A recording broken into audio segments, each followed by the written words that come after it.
Good morning student. Class 12th का 9th lesson है बेटा हमारा अभिव्यक्ति और माध्यम का नई और अप्रत्याशित विषयों पर लेखन।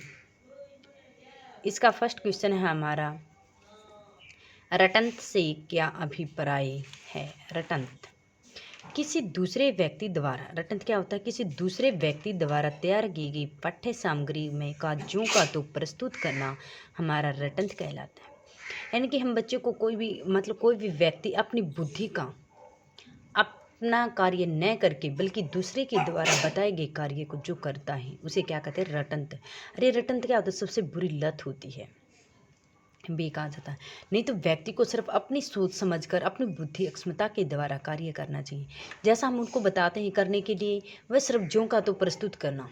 कि क्लास के अंदर जैसे हम बच्चों को कोई भी प्रश्न वगैरह समझाते हैं, कुछ भी चीज़ समझाते हैं, तो वो अपने दिमाग से करने करके जैसा हमने उनको बताया, कोई भी एग्जाम्पल देकर बताया है, जब हमसे उसे सुनते हैं कि वही एग्जाम्पल दे करके वो बता सकता है, वो तो एक रटने की जो प्रक्रिया होती है। अगला, रटंत अथवा कुटेव की बुरी लत क्यों कहा जाता है। कि रटंत को बुरी लत इसलिए कहा जाता है क्योंकि व्यक्ति को क्या होता है, अपनी सतह तक नहीं पहुंच पाता है, उसको एक बुरी लत लग जाती है, वह स्वयं कार्य नहीं करता है, अपनी बुद्धि कौशल का कार्य नहीं करता है। उस समय वह क्या करते हैं, अपने अच्छे बुरे की कोई पहचान भी नहीं कर सकता है। उसके सोचने समझने की क्षमता जो होती है वो धीरे धीरे क्या हो जाती है, समाप्त होती चली जाती है। और वो हमेशा कोई भी कार्य जब करता है तो हमेशा क्या करता है, दूसरों पर आश्रित रहता है, स्वयं उस कार्य को नहीं करता, क्योंकि उसका अपनी बुद्धि और चिंतन पर से क्या होता है, विश्वास ही समाप्त हो जाता है। उसको हमेशा ऐसा लगता है कि मैं ये कार्य अगर करना शुरू करता हूँ, कुछ सोचता हूँ और अपने आप से कोई पर्सन लिख के बताता हूँ, कुछ समझाता हूँ, तो ये कहीं गलत न हो जाए, क्योंकि उसको अपने ऊपर कोई भरोसा नहीं होता है। तो इसलिए इसको बुरी लत कहा जाता है। और उसको फिर क्या करता है, धीरे धीरे अगर वो ऐसा कार्य करने लग जाता है तो स्वयं सोचने समझने की क्षमता भी समाप्त हो जाती है। और नहीं तो क्या होता है, बच्चा खुद सोच समझ के क्वेश्चन को पढ़ के उसने पूछना क्या जाता है, अपने विचारों को भावों को जब वो प्रकट करता है तो धीरे धीरे उसमें क्या होता है, उसके जो विचार भाव होते हैं वो अपने आप ही प्रकट होने शुरू हो जाता है, अपने आप ही उसको पता चल जाता है क्या होना चाहिए। लेकिन शुरू से ही यदि उसको ऐसी लत लग जाती है कि दूसरे पर आश्रित रहने की, तो उस समय वे अपने आगे सोच नहीं पाता, हर कार्य के लिए क्या करेगा, दूसरों पर ही आश्रित रहेगा। इसलिए रटंत को सबसे बुरी लत कहा जाता है। अगला, कि अभिव्यक्ति के आधार में निबंधों के नए विषय किस प्रकार सहायक सिद्ध होते हैं। कि अभिव्यक्ति माध्यम के निबंध किस प्रकार से सहायक सिद्ध होते हैं। कि अभिव्यक्ति का अधिकार मनुष्य का क्या होता है, एक अपना मौलिक अधिकार होता है, जिसके माध्यम से अभिव्यक्ति का अपना एक अधिकार होता है, जिसके माध्यम से व्यक्ति क्या कर सकता है, मनुष्य अपने विचारों के अभिव्यक्ति को स्वतंत्र रूप से कर सकता है। वे एक सशक्त माध्यम होता है। अपने विचार अभिव्यक्त करने के लिए निबंधों को पुराने विषय के घटित नहीं होती हैं। सबसे पहले पुराने विषयों पर हमने क्या करते, एक शुद्ध सामग्री तैयार की जाती है, फिर उस अभिव्यक्ति के माध्यम से हमें उसको विकसित करना होता है, अभिव्यक्त करना होता है। इसमें मनुष्य की मानसिक और जो आत्मिकता होती है उसका क्या होता है, उसका ही विकास होता है। इसे लेखन की चिंतन शक्ति का ही विकास होता है, और लेखक को बौद्धिक विकास में हर प्रकार के विषयों की जानकारी भी उसे ऐसे ही प्राप्त होती है, सहायक सिद्ध होता है। इसलिए हमें अभिव्यक्ति निबंधों का होना भी बड़े आवश्यक माना जाता है। नए अथवा अप्रत्याशित विषयों पर लेखन का क्या तात्पर्य है। कि नए तथा अप्रत्याशित विषय पर कम से कम अपने विचारों को अभिव्यक्त करना होता है, उनको सुंदर ढंग से अभिव्यक्त करके उसको लिखना होता है, उसका लेखन प्रक्रिया करना होता है, उसको ही हम नए प्रत्याशित कहते हैं। कि जहाँ पर कोई भी सभी विषयों से हटकर कोई भी निबंध, कहानी, नाटक, यानी कि बुक्स से वगैरह जो होती किताबों से हटकर कुछ अपनी ऐसे नई चीज़ों का उच्चारण करते हैं जिसमें व्यक्ति अपने भाव विचारों को भी व्यक्त करता है, तो वो क्या कहलाता है, नए अप्रत्याशित विषयों का लेखन कहलाता है। नए अथवा अप्रत्याशित विषयों पर लेखन में कौन सी बातों को ध्यान में रखना चाहिए। प्रत्याशित विषयों पर कि व्यक्ति जब कोई भी विषय पर लिखता है, कोई भी जब वो निबंध लिखता है, नाटक लिखता है, कहानी लिखता है, तो उस समय जैसे हमने लिख दिया कोई भी निबंध जो लिखते हैं कि विद्यार्थी, आदर्श विद्यार्थी, इस पे यानी कि हम निबंध लिख रहे हैं, तो वो आदर्श विद्यार्थी होता है क्या है, उस विषय की क्या होनी चाहिए, हमें संपूर्ण जानकारी प्राप्त होनी चाहिए। व्यक्ति को सबसे पहले उसे खुद जानकारी होनी चाहिए कि आदर्श विद्यार्थी होता है क्या, उस विषय के बारे में, उसकी शुरुआत कैसे करनी है, मध्यम क्या होता है, उसका समापन कैसे करना है, संपूर्ण जानकारी सबसे पहले उसको तैयार होनी चाहिए। यानी कि अपनी कोई भी एक रेखांकित सूची उसे पहले तैयार करनी चाहिए कि वो किस प्रकार से उस विषय पर लिख रहा है, ताकि लिखते समय हमारे शुद्धियों का ना हो सके। तो क्या होना चाहिए, सबसे पहले कि उस विषय पर संपूर्ण जानकारी भी प्राप्त होनी चाहिए। और जो भी लिख सकते हैं, हमने सबसे पहले अपने दिमाग के अंदर उस विषय से संबंधित ही अपनी रूपरेखा तैयार करनी चाहिए कि क्या क्या लिखना है, कैसे हेडिंग बनाने हैं, पॉइंट बनाने हैं, और किस पॉइंट में हमें कैसे किस तरह से लिखना है। यानी कि कोई भी मतलब चलो भी हम इस पर लिखते हैं और सीधा लिखना शुरू कर देते हैं, हमने उस विषय के उसके विचारों के शब्दों का आपस में तालमेल नहीं हो पाए, तो इसलिए सबसे पहले हम अपने दिमाग के अंदर उसको उसकी संपूर्ण जानकारी होनी चाहिए, अपनी एक रूपरेखा बनानी चाहिए। चाहे पहले उसको कॉपी में किसी पर रजिस्टर में यानी कि रेखांकित कर लेना चाहिए, उसके बाद उसको लिखना चाहिए। और उस विषय से संबंधित ही क्या होना चाहिए, हमारे उस विषय से संबंधित थी शब्दों का आपस में क्या होना चाहिए, तालमेल होना चाहिए। कोई भी विचार लिखते हैं उससे ही संबंधित हमारे सुशब्द होने चाहिए, शुद्ध शब्दों का प्रयोग होना चाहिए, वर्तमानी का और अशुद्ध का प्रयोग नहीं करना चाहिए हमें। और उस विषय में शैली का प्रयोग करना चाहिए। कोई भी जब विषय लिखते हैं इसमें मैं, कि मैं एक आदर्श विद्यार्थी हूँ, मुझे क्या करना चाहिए, क्या नहीं चाहिए, उस विषय के लिए मैं शब्द का प्रयोग व्यक्ति को करना चाहिए। इसमें व्यक्ति को अपने विषय लिखते समय लेखक के विषय से हटकर अपनी विविधता प्रकट नहीं करना चाहिए। उस विषय से हटकर अपने आप को, निबंध तो आपका है आदर्श विद्यार्थी, उसमें लिख देते हैं हम प्रदूषण के बारे में, तो इस विषय से हटकर हमने शब्दों का प्रयोग नहीं करना चाहिए, बल्कि जो भी लिखते हैं सिर्फ उस विषय से संबंधित ही हमें लिखना चाहिए। अगला है, नए अथवा अप्रत्याशित विषयों पर लेखन में क्या क्या बाधाएं आती हैं, कि क्या क्या बाधाएं आती हैं, कि सबसे पहले तो नए अप्रत्याशित विषयों पर हमें कई बार ये भी बाधा आती है कि लेखक जिस विषय पर लिख रहा है उसे संबंधित उसे सामग्री तैयार नहीं किया, कोई भी तथ्य का भाव उसे याद नहीं है, उसको ये नहीं पता होता कि प्रदूषण क्या होता है, आदर्श विद्यार्थी क्या होते हैं, महंगाई क्या होती है। उसको अगर विषय से संबंधित जिस विषय पर वो लिख रहा है उसके बारे में ही उसे कोई भी संबंधित सामग्री उसे तैयार नहीं है, किसे शुरुआत करनी है उसके विचारों के, उसके भावों का, शब्दों का आपस में तालमेल यदि उसे करना नहीं आता है, उसमें भी यदि क्या होती है, कठिनाई आती है। उसमें क्या होती है, लेखक की चिंतन शक्ति भी क्या होती है, मंद पड़ जाती है। सोचने समझने की एक क्षमता जो होती है, जिसको स्वयं ही ज्ञान नहीं होता तो वो क्या सोचे समझेगा, उसमें इतने जल्दी वो सोच भी नहीं सकता है, उसकी चिंतन शक्ति भी क्या होती है, कम पड़ जाती है। लेखक को अभ्यास करने की प्रवृत्ति का सबसे पहले उसे अभ्यास होना चाहिए, उसे अभ्यास करना चाहिए। सामान्य आत्मनिर्भर होकर अपने विचारों को लिखित देने का अभ्यास नहीं करता है, कि उस समय क्या करता है, क्या बाधाएं आती हैं, उस समय वह अपने ऊपर आत्मनिर्भरता नहीं होता है, क्योंकि उस व्यक्ति को अपने ऊपर यदि विश्वास नहीं है कि मैं लिख सकता हूँ या नहीं लिख सकता, उस समय यदि उसके मन में ऐसी बातें आती तो उसमें वह लिखित रूप से कोई भी अभ्यास अच्छे से नहीं कर सकता है, तभी भी उसमें बाधाएं आ सकती हैं। और ऐसे पर विषय पर जब लिखते समय हमें शब्दों का जब तालमेल नहीं होता है तो उस शब्द को उसके अंदर भी क्या होती है, हमारी कमी आ जाती है। लेखक की बौद्धिक विकास से इसके विचार जो होते हैं, बौद्धिक सोचने समझने की जो क्षमता होती है उसकी बौद्धिक क्षमता में भी कमी हो जाती है, सोचने समझने में, तो हर प्रकार की बाधाएं भी आ सकती हैं।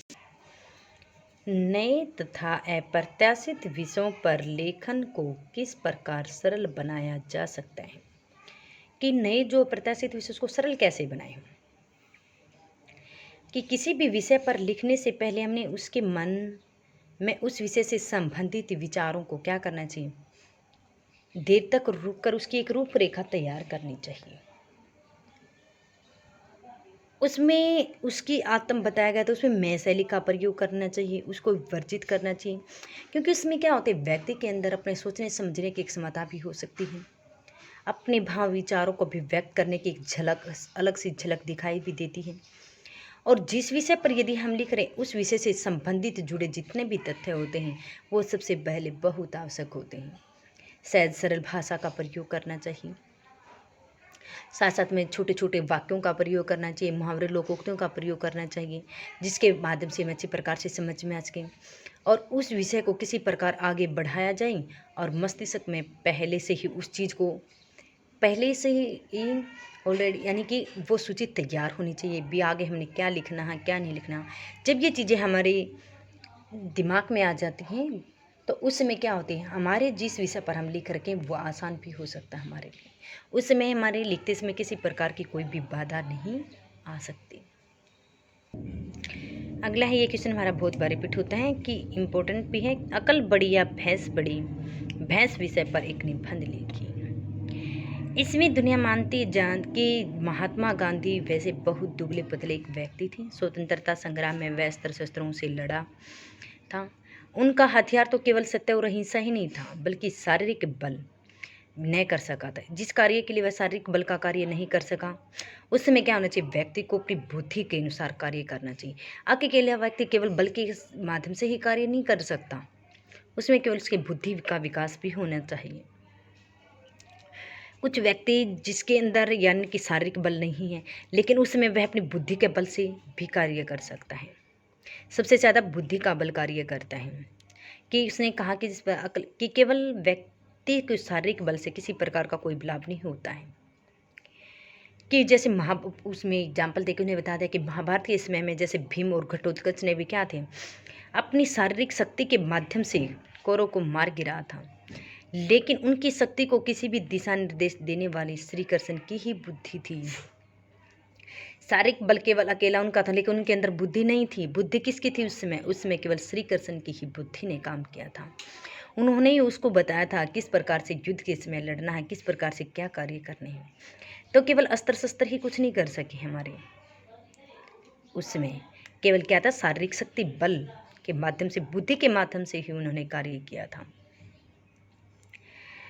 उसमें नेपोलियन, लेनिन, मुसोलिन जैसे महान व्यक्तियों ने भी बुद्धि के बल पर ही हर प्रकार की कि जैसे ये महान जो व्यक्ति, बड़े बड़े जो विद्वान व्यक्ति बताए गए हैं, उन्होंने केवल अपने बल के माध्यम से कोई कार्य नहीं किया था। वह क्या व्यक्ति, उन्होंने केवल बुद्धि के बल पर ही कार्य किया था। राजनीतिक, समाज, धर्म, दर्शन, विज्ञान, साहित्य सब क्या होते हैं, सारे के सारे तत्व हमें बुद्धि के बल पर ही कार्य करने चाहिए। वह कहते हैं होते हैं इस कहानी में एक छोटा सा जैसे खरगोश उससे शक्तिशाली होता है। शेर को एक कुएं के पास ले जाकर उसे कुएं में छलांग लगाकर उसे मार डालता है। अपनी बुद्धि के बल पर ही उस नन्हे से खरगोश ने क्या किया, उस खूंखार शेर से केवल अपनी ही नहीं अपितु जंगल के अन्य प्राणियों की भी रक्षा की है। खरगोश क्या है, बहुत छोटा सा है और शेर क्या है, बहुत शक्तिशाली भी है। लेकिन क्या क्या शेर ने तो उस समय अपनी बुद्धि का कोई भी कार्य नहीं किया, बुद्धि के बल पर कार्य नहीं किया, बल्कि उसने उस समय क्या किया, उसने अपने शारीरिक बल का कार्य किया। शारीरिक बल के माध्यम से व्यक्ति क्या हो सकता है, हार जाता है। और उस खरगोश ने क्या किया, बुद्धि के बल पर कार्य करके उस शेर को ही कुएं में डांग दिया और बाकी अन्य जो जानवर थे उनकी भी रक्षा कर लिए। इसलिए कहा गया है कि व्यक्ति को अपने शारीरिक शक्ति की अपेक्षा बल्कि अपनी बुद्धि से कार्य करना चाहिए। ये कंप्लीट लेसन है हमारा। इसके बाद में आता है हमारे सावन की पहली झड़ी। इस विषय पर निबंध लिखना है कि पिछले कई दिनों में हवा में घुटन सी बढ़ गई थी। बाहर तपता हुआ सूर्य सब तरफ हवा की नमी की अधिकता हो रही थी। बार बार मन में उठने वाले भाव उठता था कि हे भगवान, कुछ दया करो। नहीं, न दिन में चैन आता है, न रात में आंखों में नींद, बस गर्मी ही गर्मी, पसीना ही पसीना। रात को बिस्तर पर करवटें लेटे लेते पता नहीं चलता कब आंख लग जाती हैं। कि सावन के पहले जन्म में क्या होता है, हल्की फुल्की बूंदा बारिश होती रहती है। उसमें व्यक्ति कहता है कि उसमें हमें ये नहीं पता कब गर्मी सर्दी, हमेशा बस यही एहसास होता है। लेकिन जब भी रात के समय हमारी आंख लगती हैं, सोते हैं, तो हमें ये पता ही नहीं चलता किस समय क्या हुआ। सुबह आंखें खुली तो एहसास हुआ कि खिड़कियों से ठंडी ठंडी हवा भीतर आ रही थी। लेकिन सुबह जब उठते हैं, जब ठंडी ठंडी हवा आ रही तो उस समय पता चलता कि हम किस कान से सोई थी। उठकर खिड़की से बाहर झांका तो मन खुशी से झूम जाता है। आकाश तो क्यों झूम जाता है, क्योंकि उस समय क्या होता है, आकाश में काले काले बादल छाए हुए हैं और हमारा मन खुशी से जाता है कि जो गर्मियाँ बहुत ज़्यादा तेज़ वर्षा होगी और वर्षा के कारण हमारे यहाँ पर ठंड हो जाएगी। आकाश तो काले बादलों से भरा हुआ है, आकाश में कहीं नीले रंग की झलक नहीं है। सूर्य देवता बादलों के पीछे पता नहीं कहाँ छिपे हुए हैं। पक्षी पेड़ों पर बादलों के स्वागत के लिए चहचहा रहे हैं।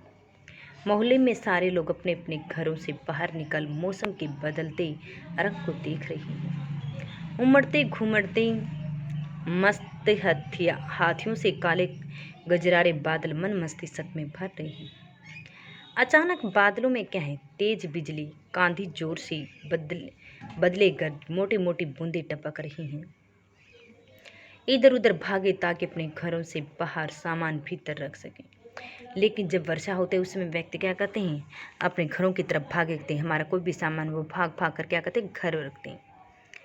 तेज बारिश जब शुरू हो जाती है तो वो क्या कहते हैं, काफ़ी दिनों तक हमारी धरती की प्यास भी बुझ जाते, पेड़ पौधों पर नए पत्ते आने शुरू हो जाते हैं, हरी भरी दमक हो जाते, छोटे छोटे बच्चे बारिश में नहा रहे होते हैं, खेल रहे होते हैं, एक दूसरे पर पानी छाल रहे हैं। उस समय वेदर से बड़ा ही सुंदर लग रहा था। कल रात तक देखने वाला दृश्य आज खुशनुमा हो गया है। 3-4 घंटे बाद बारिश की गति कुछ कम हुई और फिर 5-10 मिनट के लिए बारिश क्या होती है, रुक जाती। लोग बाहर निकलते हैं, बारिश की गति कुछ धीमी हो जाती है। सुबह शाम हो गई, बादलों का अंधेरा उतना ही था जितना सुबह था। रिमझिम बारिश आ रही थी, घरों की छतों से पानी पन्नों में बह रहा था। मेरी दादी अभी कह रही थी कि आज शनिवार को बारिश की झड़ी लगी है, यह तो अगले शनिवार तक ही रहेगी और भगवान करे ऐसा ही धरती की प्यास बुझ जाए और हमारे खेतें लहरा दें। कि सावन के महीने में तो हमेशा क्या बूंदाबांदी होती रहती है, हमें हमारी धरती की प्यास बुझ जाती है, हरी भरी हरियाली हो जाती है। तो उस समय में सभी व्यक्तियों का, पक्षियों का, सभी का मन क्या होता है, एक खुशहाली से व्यतीत होता है, उन सभी को अच्छा लगता है। तो 9th लेसन कंप्लीट और इस विषय पर निबंध ये राइट प्लस लर्न कंप्लीट होना चाहिए हमारे ये।